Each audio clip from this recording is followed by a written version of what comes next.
that I was at the bottom, and I knew that I didn't really have an alliance, that everybody was lying to me, and I had to play for myself. I had to solo get myself to the top.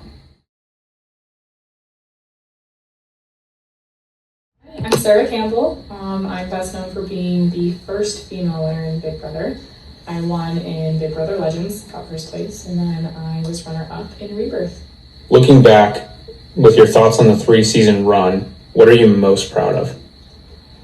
I think the thing that I'm most proud of is actually the way that ironically, it's kind of the way that I handled my alliances, which is probably going to surprise a lot of people because there's a lot of people that disagree with the way that I handled my alliances.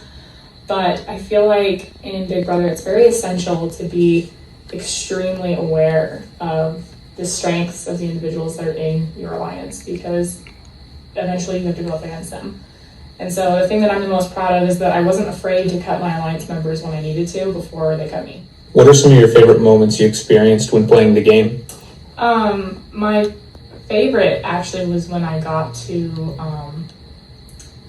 I don't remember what it was called, but we got to go in and kind of like pick a team and like lead them, mentor, I guess is what it was called. When we got to mentor our teams, that was probably my favorite. How did it feel being the first female, but also the first winner in the recorded era? It was really cool. I didn't go into the game thinking that I was going to win. I went into it feeling confident that I could get through the first couple rounds and not immediately be voted off, but it was a big honor to carry that title, and it still is. It unfortunately wasn't caught on camera, but if you're able to remember, what was going through your head when Dylan showed up at the front door about to enter Big Brother Legends and you didn't want to initially open it? Dylan and I have a special relationship in Big Brother. I actually have an immense amount of respect for Dylan. He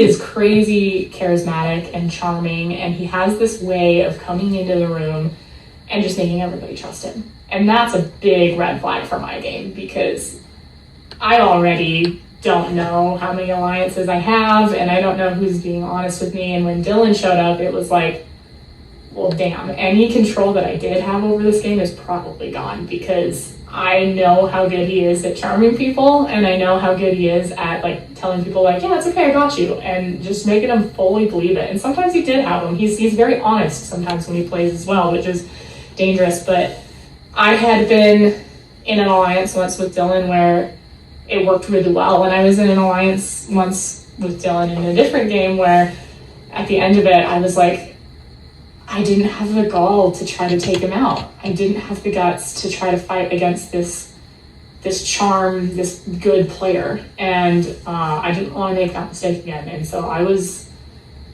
it ruined my game when he showed up, and I knew that I had to start over. But it was nothing against Dylan. It was fear. It was a lot of panic and fear, to be honest. Since this move was not caught on camera, can you please set the scene and explain your biggest move, manipulating Porter? You were the prime target by the whole house at this point, and you were nominated by HOH Porter at the final 6. Can you please explain what was going through your head and how you maneuvered out of this situation?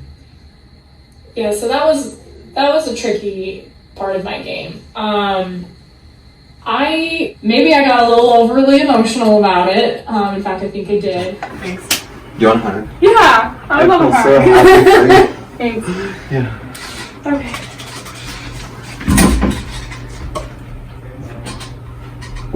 I'm crying.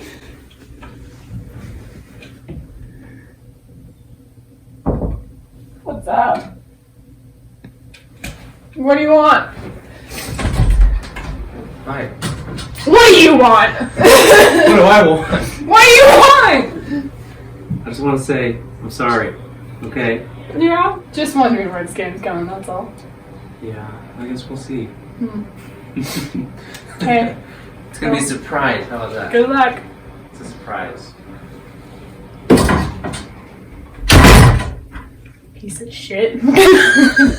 I was really stressed in this moment, and I was pretty sure I was going home. And so I kind of sent my Hail Mary, which was, if I'm going to continue playing in this game, my only way forward is to tell Porter that I don't like the way he's playing the game, because he's got a good heart and he always listened. He always cared what I had to say, because he's a good person. And I was like, my Hail Mary here is, I'm going to try to emotionally manipulate him a little bit. And I'm going to tell him that you're kind of playing a weird game here. You're not playing your game. You're playing a game for a team of people. And I think if you truly want to win, you should play a game for you, not for somebody else. And it must have worked to some degree. I still to today don't know why Porter made the decisions he did moving forward, but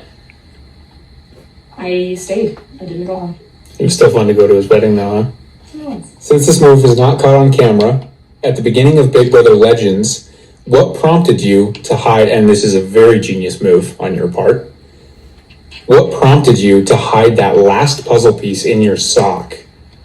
So this was obvious to me. I don't know why everybody struggled so much with this puzzle, but it was there from the get-go. We arrived at this immaculate Airbnb and all these things were set up, and there was this puzzle off to the side, and there was a paper, and I don't remember what it said. I think it said something along the lines of he who places last stays.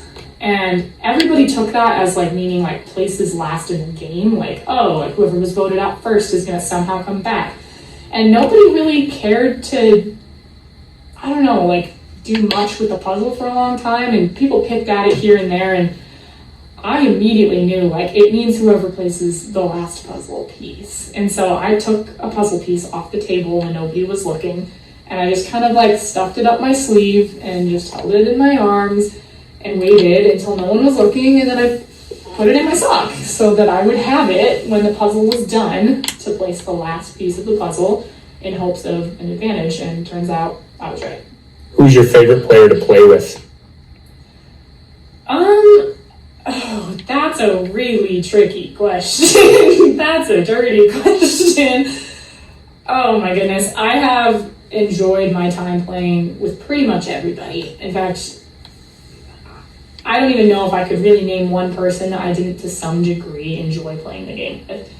I think in a weird way, the person that I actually enjoyed playing the game the most with was Brigham, because he challenged me. He challenged me in a way that other players did not. He, again, kind of like Dylan, he was very charming and he was very good at getting people to like him, and I knew what a social threat he was going to be. Ultimately, I had to make a really hard decision to cut him at a time that I just didn't want to, because I knew his social game would beat mine, and that he would have way better alliances than I would. But I really enjoyed my time with him because he showed me how to have fun with the game, but how to also take it seriously. And I just have a lot of respect for that. Do you have a favorite player you played against? Maybe you weren't in an alliance with?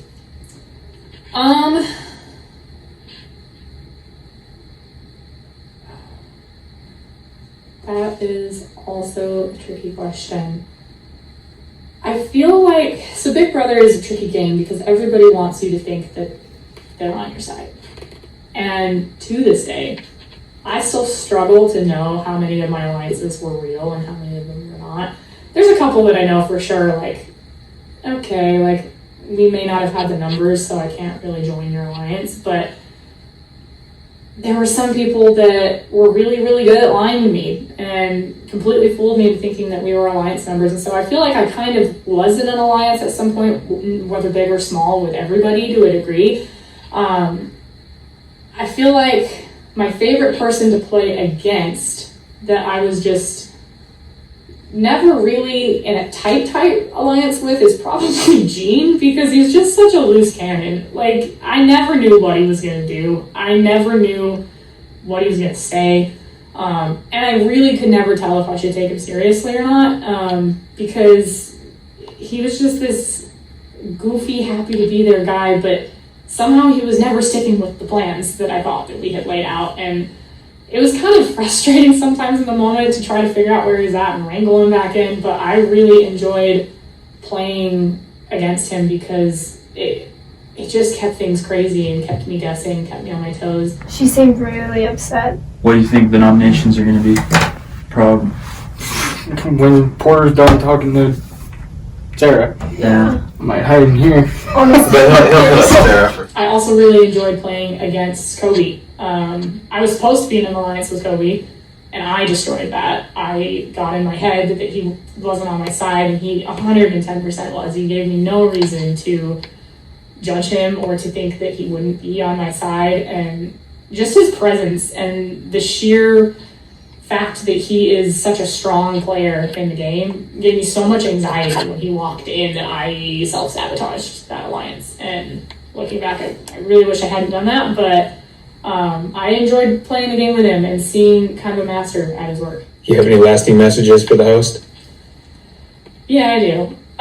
Cody, I think you're a really great guy, and I have massive respect for what you're doing with this game. You put your whole heart and soul into it, and that shows. It really shows. You don't get enough credit for the amount of work that you're putting in, and it breaks my heart that I can't be there to celebrate this last game with you. I know it breaks Austin's as well. If we could be there, we really would, and we tried damn hard to make it so that we could be, but I just want to let you know that I'm proud of you, and I'm glad that you got what you wanted out of it. Love you, Cody. We love you.